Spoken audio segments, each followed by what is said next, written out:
All right, so I want to move on to a second topic for today, and I'm only going to make this a 5 or 10 minute topic. It has to do with something that I wanted to cover in the first couple weeks, but didn't get a chance to. It'll be a kind of a preview for later topics, and then we'll move on to a third topic for the day in a minute. Okay.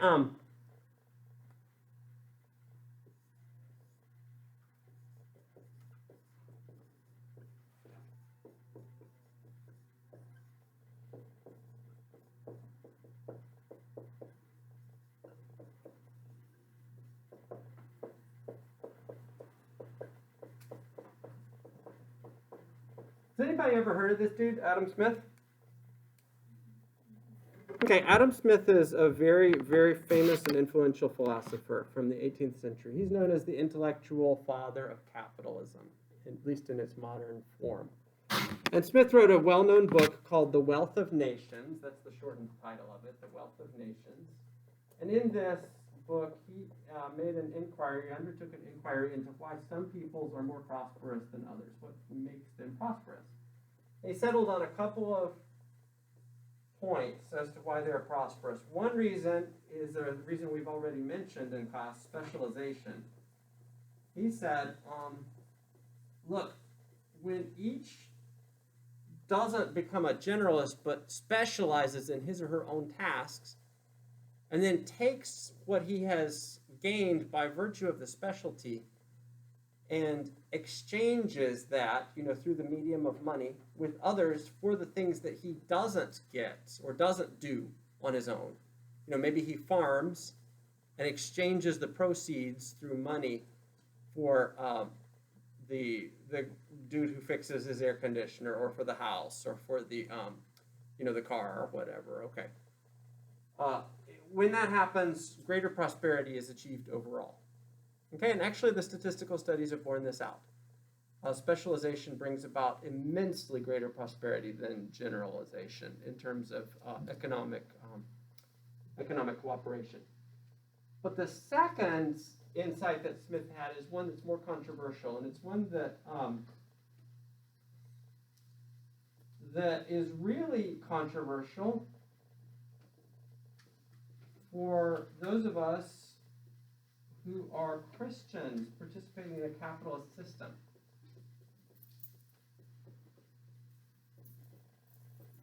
Smith said, look, a major source of the prosperity of some people groups is that they have figured out how to harness self-interest in a way that brings about greater overall gains or benefits. Let's imagine this for a minute. Okay, so suppose that we're looking at a shoe market. So shoes are being sold, okay? These are all producers of shoes. They compete against each other, et cetera, et cetera. Okay.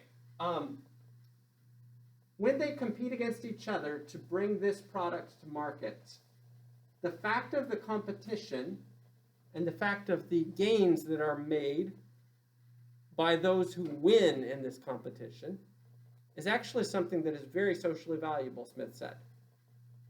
Okay, so if you are competing against other makers of shoes, you're going to be incentivized, Smith thought, to want to innovate, to come up with more comfortable shoes, more stylish shoes, shoes that will appeal to customers in a variety of ways.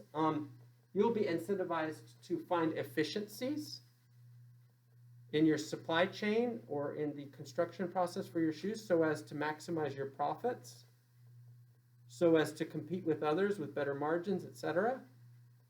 Okay, and in a variety of ways, the self-interest that is brought about by virtue of this competitive system will actually be of value to the society more generally, because when the supply chain is as efficient as possible, the society more generally benefits. Okay, because that means that some of those profits can be passed on to the customer by virtue of lower prices. That means that the employees can also benefit because of the efficiency gains. There are a variety of ways in which efficiency gains help the society. Society is benefited also when the participants here all want to create or innovate. Okay, the idea here is just that self-interest, each pursuing his or her own interest, leads to a better overall, more prosperous society when the economy is set up so that each will pursue his or her own interest. Now, what's a problem for this from a moral perspective?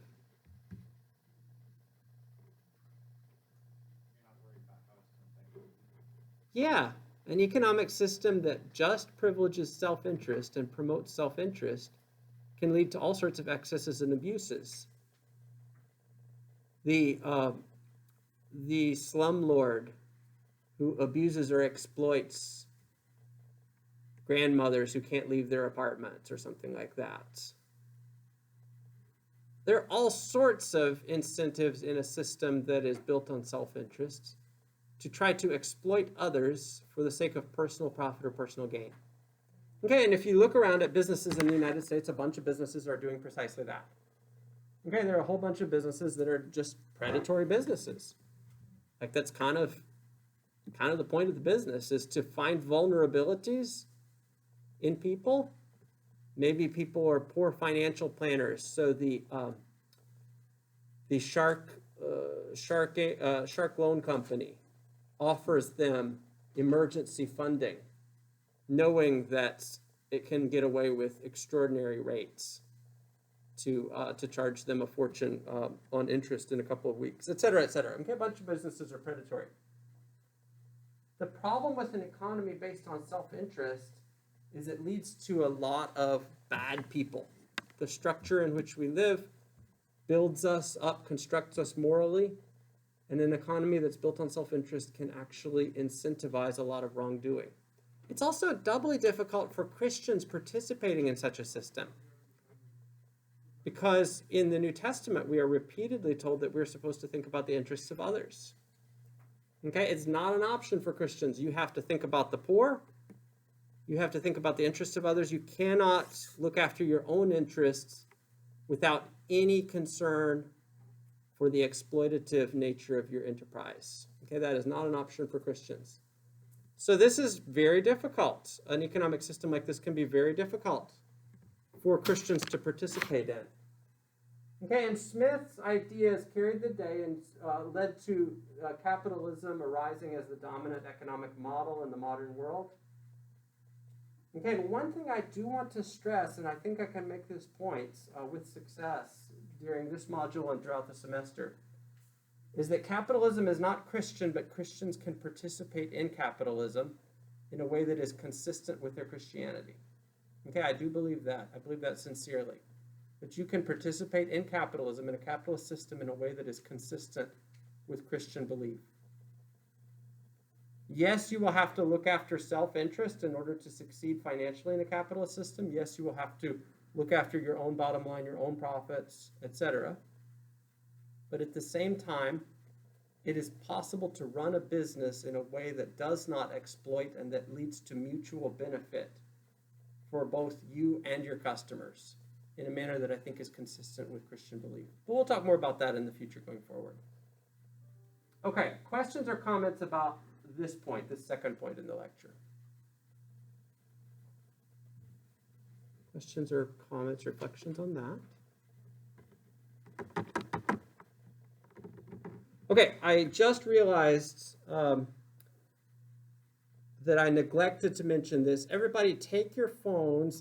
We've got 7 minutes left from the period, so we will start doing this now. Okay, we want to learn good practices, good habits. Take your phones, put your phones face down in front of you. Please do not touch your phones for the rest of the class period. We'll just start doing this going forward in all our classes, okay? Look, I'm a fellow sufferer too from the phone addiction. I suffer from phantom muscle spasms in my thigh. Really? Like you think that you're getting a call and you reach down in your pocket and your phone's not there. It's like, oh, wow. I must be really addicted. I get anxious if I haven't checked my phone. Like I just feel a little bit uneasy. Okay, so I'm a fellow sufferer along with you. Let's just focus on the class, though, together for this time period. Okay, I've got 5 minutes. I'm going to go ahead and get started. We're not going to do much on this topic. We'll just say a couple introductory things. Look on page 302 of our text. Okay, if you have the text, go ahead and look on page 302. And we'll get started with another part of our unfortunate grab bag of topics today, corporate moral agency.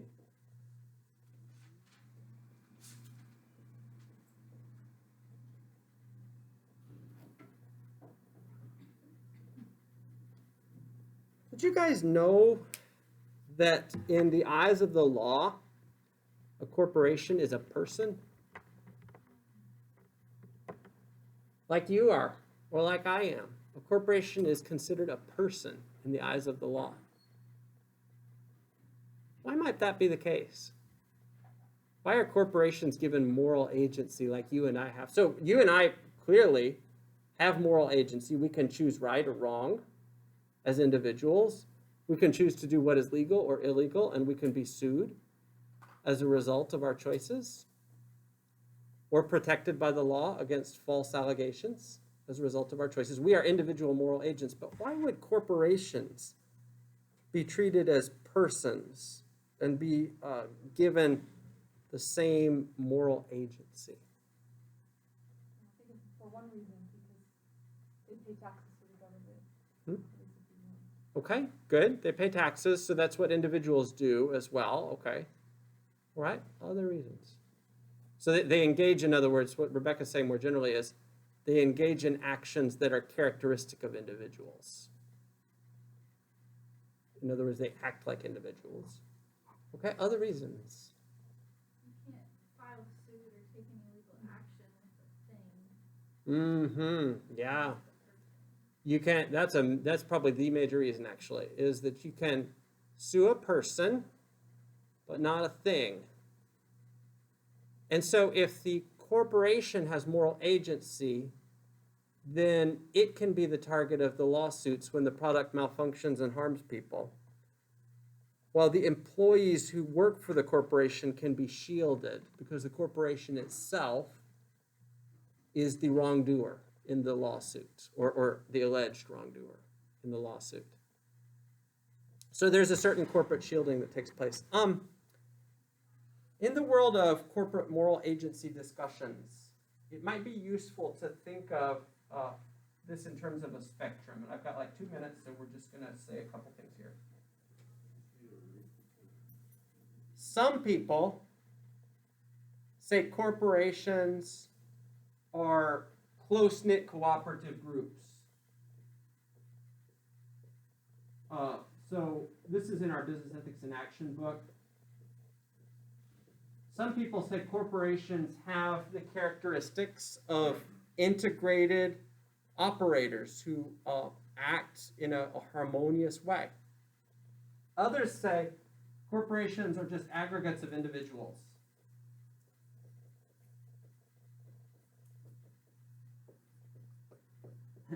Sorry that I'm writing upside down, sort of. Okay, this is the way I can see it, though, right here. Aggregates of individuals. In other words, other business ethicists say if you look at businesses, it's not accurate to say that they act harmoniously or in a unified manner. They have internal power struggles. Different people within the business disagree with the decisions that are made. Some people lose out in the decision-making process. Maybe they don't agree with the majority of the corporate board that sweeps the table on a particular corporate decision. So some people say it's inaccurate to say that corporations have unity and are integrated groups because they're really just aggregates of individuals.